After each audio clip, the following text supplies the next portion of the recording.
Good morning and welcome to a review of the activities on the floor of the Nigerian Stock Exchange last week and a preview for next week, as we always do it on Stocks TV. But before we go, I have here my colleague Bright Otogile. Good morning. We saw another positive week. The All Share Index started the week on the 9th with 36,320.93, and we saw it ending Friday on the 13th of October with 36,848.17. That is 527.24 points, representing 1.45%. And as we can check, because it's a new month and a new quarter, the month to date is 3.97%, while also the quarter to date is 3.97%, bringing the year to date to 37.11%. And on the gainers chart, leading the gainer chart is Afripud, that gained 51 kobo to close at a price of 2 naira 51 kobo, representing 25.50%. Coming on the heel of Afripud is CCNN, that gained 1 naira 62 kobo and closed at the price of 9 naira 68 kobo, that represents 20.1%. Liquid Assurance is the third, with gained 13 kobo and closed 88 kobo, representing 17.32%. Then we saw Resta Express gained 71 kobo to close at 5 naira 46 kobo, representing 40.95%. Making the fifth position is Transcorp. Transcorp gained 90 kobo, closing at 1 naira 52 kobo, representing 14.29%. I think we'll talk about Transcorp when we come to maybe stocks to watch. On the flip side, the loser chart, we saw Universal Press Limited losing 35 kobo to close at 2 naira 22 kobo, representing 13.62%. AG Leviatans lost 7 kobo to close 55 kobo, representing 11.29%. Law Union and Rock Insurance lost 8 kobo to close at 81 kobo, representing 8.99%. C Analyzing lost 17 kobo to close at 1 naira 17 kobo, representing 8.72%. Unity Bank lost 3 kobo to close at 52 kobo, representing 5.45%. And last week we talked about Thomas Wyatt. They were suspended Thomas Wyatt and Africa Alliance. And on Friday, I saw Thomas Wyatt actually releasing their audited report for 31st of March 2017. And also Africa Alliance releasing their result. I think that has led to the lifting of their suspension. I think we cannot trade on the shares of Thomas Wyatt and Africa Alliance. And Bright, we saw the report of Forte Oil last night. And when I look at, let me just read out the big number so that we'll discuss it. Their turnover fell from 121 billion to 96 billion. That's about 20% fall. Their profit before tax fell marginally by 0.9% from 5.633 to 5.585. And their profit after tax grew from 2.791 billion to 5.069 billion. But when we now get down to the earning per share, we discover the earning per share fell by 78% from 2 naira 27 kobo to a paltry 50 kobo. Plugging those indices into the earning seed and the P ratio, we discover that the earning seed for the period under consideration is 1.0%. And the last year was 4.7%, using the price of 48 naira that they closed on Friday. And the price earning ratio is 96 times, while that of the corresponding period in 21 times. That made me to actually look critically at the numbers and discover that in their cost of sales reduced from 29.79980 to from 105.5 billion to 79.980 billion, which was 24% reduction. That helped the gross profit. Also, I discovered that their distribution expenses fell by 46%, and their administrative expenses also fell by 7.6%. That helped their operating profit. But their finance costs grew by 84.5% from 2.233 to 4.121%. And I also look at what was responsible for the company-wide the earning per share dropped to 50 kobo, and discovered that the non-controlling interest shared 87% of the total profit of the total comprehensive income, while the owners of the company were having only 13%. How do you look at that?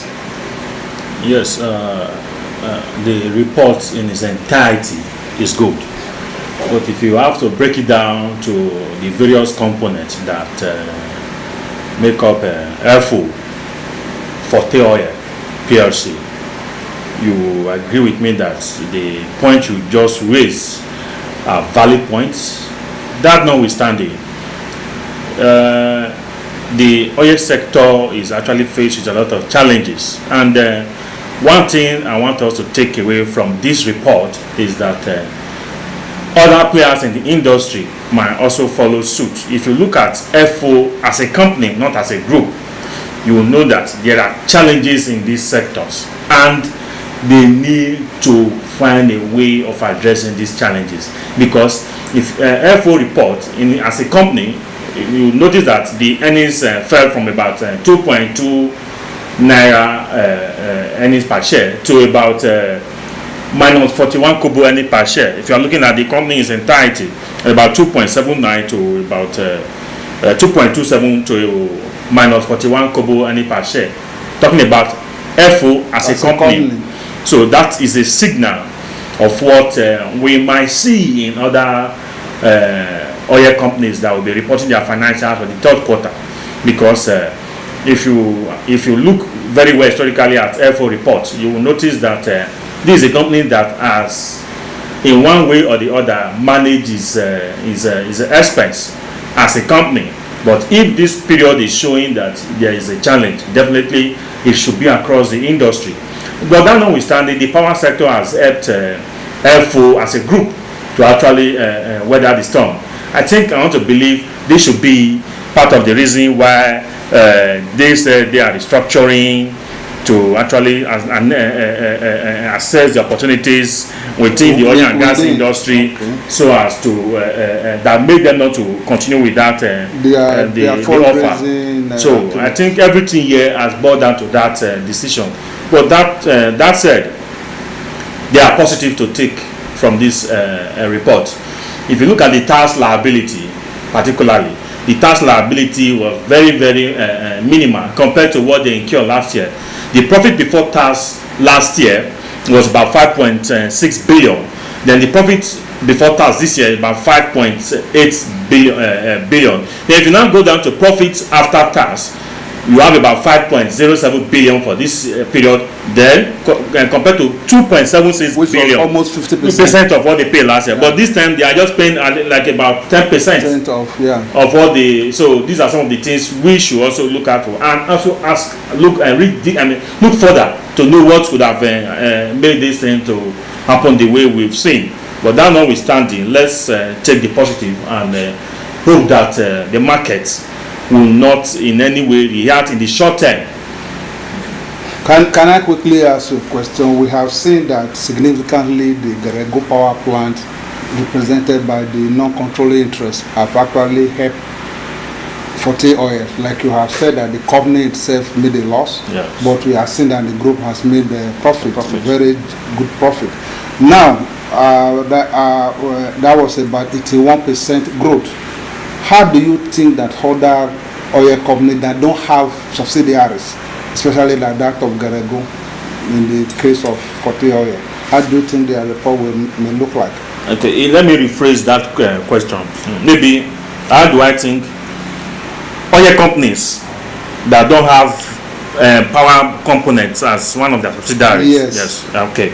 I want to believe, before now, we've known the entities and their subsidiaries. For companies that don't have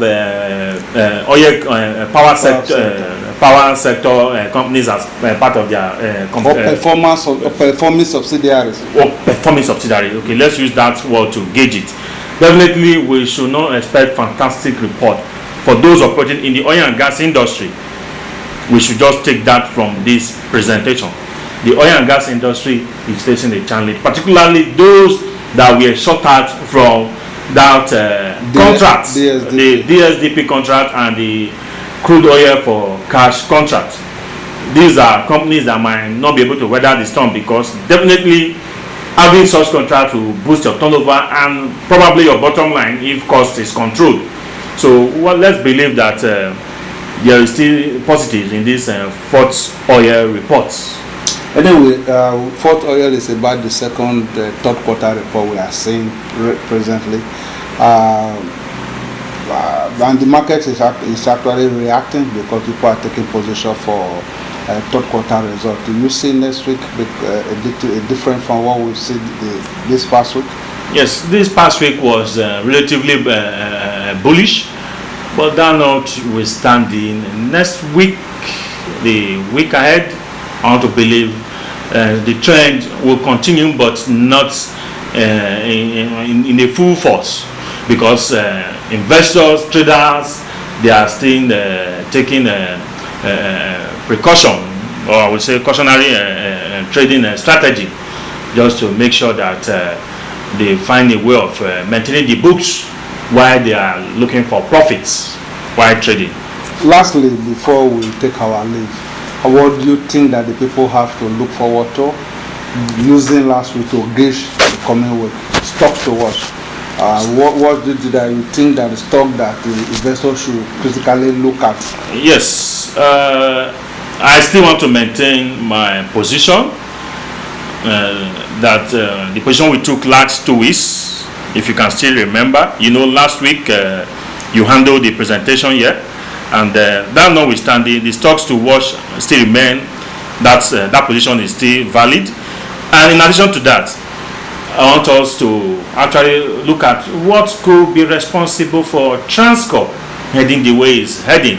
Don't forget, before the recent upturn in the pricing of Transcorp, the chairman of the entity, the chairman per se, talking in the lines of Tony Elumelu, you know how he talked about the power sector and the last economic summit issues, that he was telling the government what they should do to make sure the power sector is on track.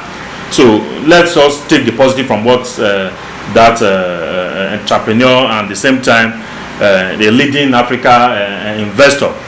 So it's like the investors are thinking that once the government to that line, that the discourse will be the better for it.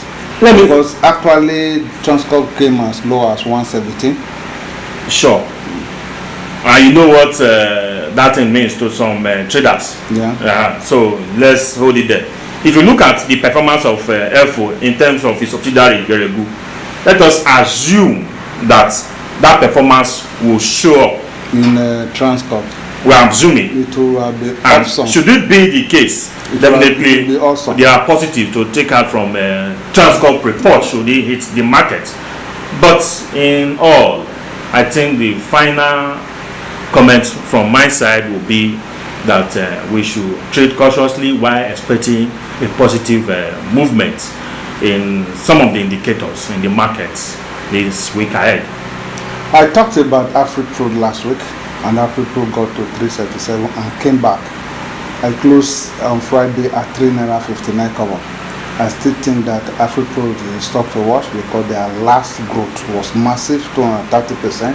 I still believe it's a stock to watch because if we can rise from 3 naira to 377, there is still a margin between 359 and 377. I think it's a stock to watch. And Nigerian Breweries, we saw Nigerian Breweries getting as high as 193, came down to 156.08, which is had come down this recent time, and on Friday it closed 165.